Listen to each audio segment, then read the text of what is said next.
ఉన్నారు సురేంద్ర గారితో మాట్లాడదాం. రైట్, నాయక్ గారు కైండ్లీ. సురేందర్ రెడ్డి గారు నమస్కారం అండి.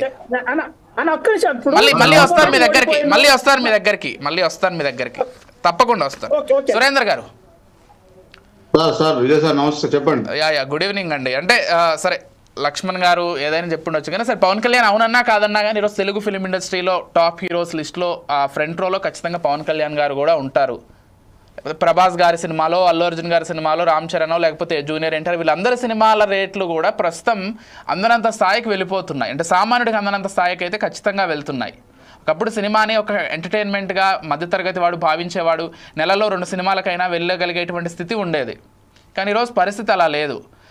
అంటే నా మరో పాయింట్ ఏంటంటే ఇక్కడ ఇదంతా కూడా ప్రేక్షకులు చేయడమే కాదు, ప్రొడ్యూసర్లు కూడా స్వయంకృతాపరాధం ఉంది ఇక్కడ. ఎందుకంటే సినిమా రేట్లు అందుబాటులో ఉంటే వాళ్ళ మూవీకే లాంగ్ రన్లో కలెక్షన్స్ బాగా వస్తాయి. అలా కాకుండా వారానికో 2 వారాలకు మాత్రమే పరిమితం అయ్యి ప్రొడ్యూసర్లు ఆలోచించే పరిస్థితి ఉంది, సినిమా వాళ్ళు ఆలోచించే పరిస్థితి ఉంది. అలా కాకుండా సామాన్య రేట్లు ఉంటే, అంటే అందుబాటులో ఉండే రేట్లు ఉంటే లాంగ్ రన్లో సినిమాలు రన్ అవుతాయి, ప్రేక్షకులు మళ్ళీ వెళ్ళేటువంటి ప్రయత్నం ఉంటుంది, కుటుంబంతో కలిసి వెళ్ళేటువంటి అవకాశం ఉంటుంది. ఈ విధంగా ఎందుకు ఆలోచించట్లేదు అర్థం కావట్లేదు. సరే, ప్రస్తుత ఈ సినిమాకి సంబంధించి హరిహర వీరమల్లు టికెట్ రేట్స్కి సంబంధించి మీ అభిప్రాయం ఏంటి? అంటే ప్రభుత్వాలు చొరవ తీసుకుని తగ్గించే ప్రయత్నం చేస్తే బాగుంటుంది అనుకుంటున్నారా, లేకపోతే సినిమా వాళ్ళకే వదిలేస్తే బాగుంటుంది అనుకుంటున్నారా? 100% అండి. ఇప్పుడు ప్రభుత్వాలు చొరవ తీసుకోవాలి, అది సినిమా వాళ్ళకే వదిలేయడం అంటే ఇది ప్రజాస్వామ్యం కాదు. సో ముఖ్యంగా మనం సినిమా గురించి మాట్లాడాలి. ఫస్ట్ పాయింట్ ఏంటంటే, సినిమా అంటే ఏంది? ఒక వినోదం, ఒక ఎంటర్టైన్మెంట్ అండి. అది ఎప్పటి నుంచి మన దేశంలో అది కోలీవుడ్, బాలీవుడ్, హాలీవుడ్ నుంచి చాలా పెద్ద ఎత్తున సినీ పరిశ్రమ ఎదుగుతూ వచ్చింది, చెన్నై నుండి. ఓకే, సో అందులో సినీ తారాలు కూడా కొంతమంది వాళ్ళ సినిమా ఫ్యాన్ ఫాలోయింగ్ పెంచుకున్నారు. నటీనటుమణులు కూడా అదే ఫ్యాన్ ఫాలోయింగ్ తర్వాత వాళ్ళు రాజకీయాలకు ఎంట్రీ ఇస్తారు వాళ్ళు.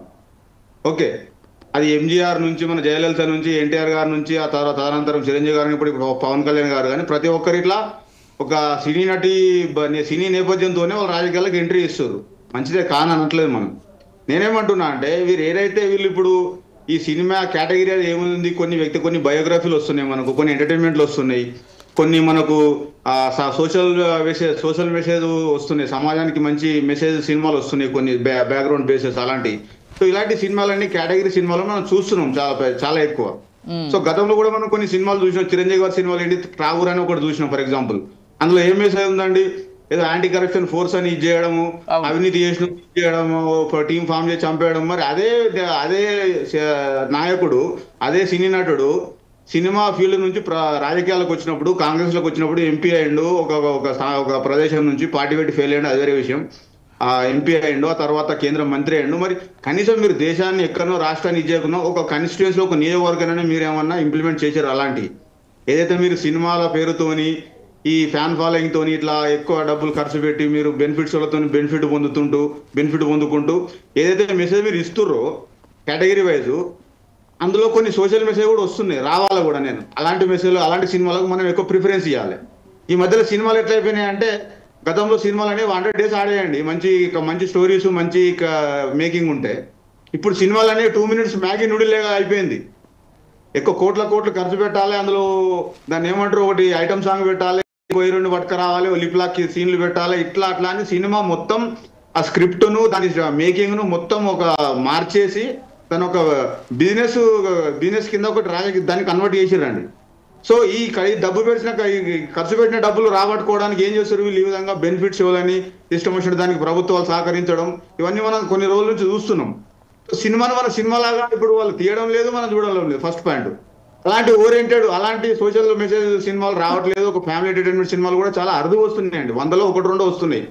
ఇవాళ ఏ సినిమా చూడాలన్నా, థియేటర్ చూడాలన్నా ఒకటి మనకు టికెట్లు ఇట్లా ఈ విధంగా ఆర్థికంగా ఇబ్బందులు ఉన్నాయి, ఆర్థికంగా బర్డెన్ అవుతుంది. అడిషనల్ గా అసలు ఆ సినిమాకి వెళ్తే అందులో ఏ మెసేజ్ ఉంది, ఫైనల్ గా మన పిల్లల మీద ఎంత ఎఫెక్ట్ పడుతుంది, అది ఏంటనే అది కూడా ఒక భయం అనేది ఉన్నది. ఇప్పుడు 2 పాయింట్లు ఉన్నాయి ఇందులో.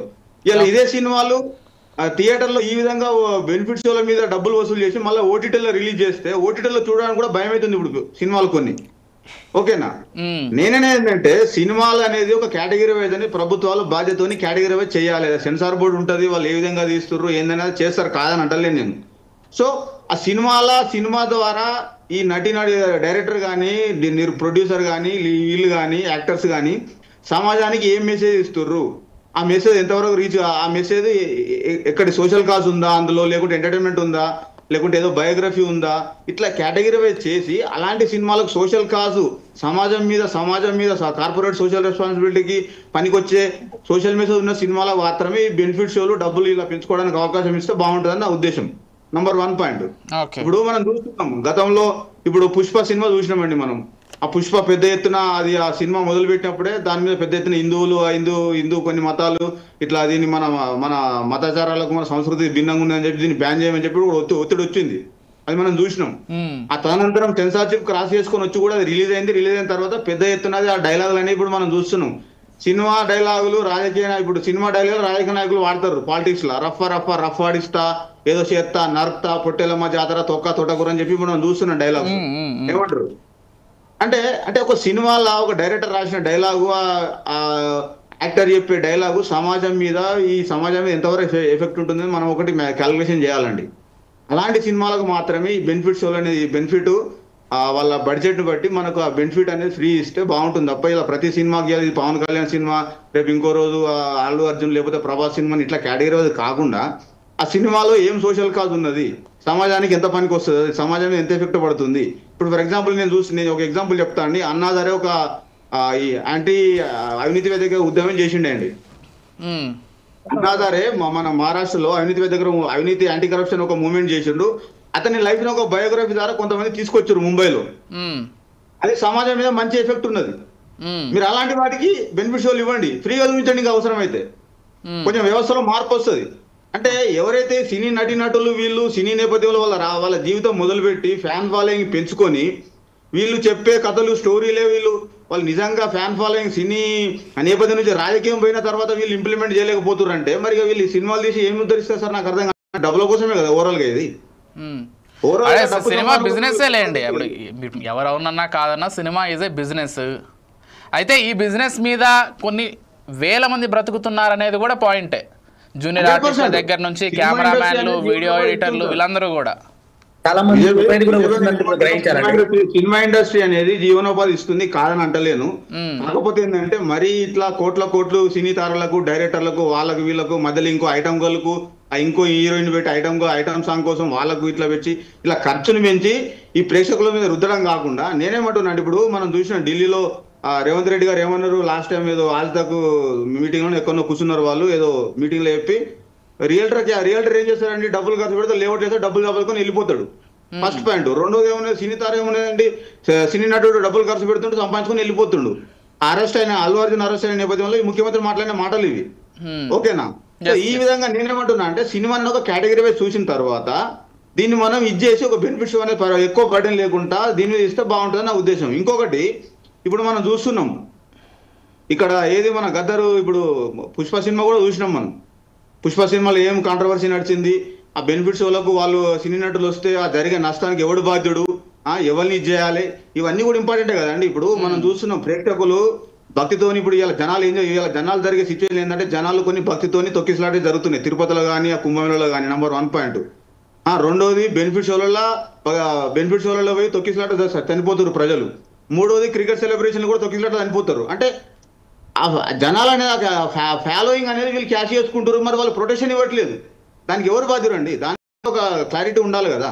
ఇంకొకటి, నిన్న ఇప్పుడు ఈ హరిహర వీరమల్లు సినిమా గురించి ఇప్పుడు మనం చూసిన డిస్కషన్ నేను వార్తలలో చదివిన, ఆ ఏం రత్నం గారు స్వయాన నిర్మాత గారు అదేదో ప్రీమియర్ షోలో ఏదో బెనిఫిట్ షోలో స్వయాన ఏం రత్నం గారు ఎవరో రోహిన్ రెడ్డి ఖైరతాబాద్ ఇన్ఛార్జ్ కాంగ్రెస్ నాయకుడు నాకు చాలా హెల్ప్ చేసిండండి ఈ బెనిఫిట్ షో చేయడానికి అని చెప్పిండు. సరే, మంచిదే, నేను కాదని అంటలేను. మరి రోహిన్ రెడ్డి చేసిన తర్వాత మరి సినిమాటోగ్రఫీ మంత్రి వీళ్ళేం చేస్తారండి నాకు అర్థం కాదు. సినిమాటోగ్రఫీ మంత్రి ఎవరు? తెలంగాణలో వెంకటరెడ్డి గారు కదా. వాళ్ళుగా నిర్ణయం తీసుకోవాల్సింది. వీళ్ళ పేరు ప్రభుత్వం ఇట్లా అంటే సిస్టమ్ ఉన్న తర్వాత కూడా మీరు సిస్టమ్ను క్రాస్ చేసి ఎక్కడో బ్యాక్ డోర్లో ఎంట్రీ ఇచ్చి ఈ విధంగా ఇది చేయడం అనేది కరెక్ట్ కాదు ఇది. సో ఫైనల్గా నా ఉద్దేశం ఏంటంటే ఈ ప్రజల మీద ఈ భారం అనేది పడొద్దు. First point. ఆర్థికంగా మీరు వినోదాన్ని పంచండి, మెసేజ్లు ఇవ్వండి, అది ఏ కేటగిరీ వైజ్ ఇస్తారనేది ఇంపార్టెంటే. అది ఆ కేటగిరీ వైజ్ భారం అనేది పెంచకుండా ప్రభుత్వాలు చూసుకోవాలి. రెండోది, నేను సినీ నటులు కూడా చెప్తున్నా, ఇలా మీరు ఏదో స్టోరీలు రాసి స్క్రిప్ట్లు తీసి ఏదో నటించి 4 మాటలు చెప్పి యాంటీ కరప్షన్ ఫోర్సు తీసుకుపోయి ఎక్కడో చంపేయాలి, అరెస్ట్ చేయాలి, ఇవన్నీ వేయించి అది ఎఫెక్ట్ ఉంటుందండి మనుషుల మీద, సమయం ఎఫెక్ట్ ఉంటుంది. అలాంటి మీరు మెసేజ్లు ఇచ్చిన తర్వాత మీరు పవర్లోకి వచ్చిన తర్వాత మీరు పని చేయకపోతే దానికి అర్థం ఏంటంటే నాకు అర్థం కాదు. ఎంతో కొంత ప్రయత్నం చేయాలి కదా. కనీసం మీరు రాష్ట్రాన్ని దేశాన్ని కాకుండా కూడా మీ నియోజకవర్గాన్ని మీరు ఇంప్లిమెంట్ చేసినా చాలండి. మీ ఒక నియోజకవర్గం చూసి ఇంకో నియోజకవర్గం నేర్చుకుంటారు వాళ్ళు. ఆ సిస్టమ్ అనేది అక్కడ ఇంప్లిమెంట్ అవుతుంది అన్న ఉద్దేశం అండి. Right, thank you. Sai Krishna గారు.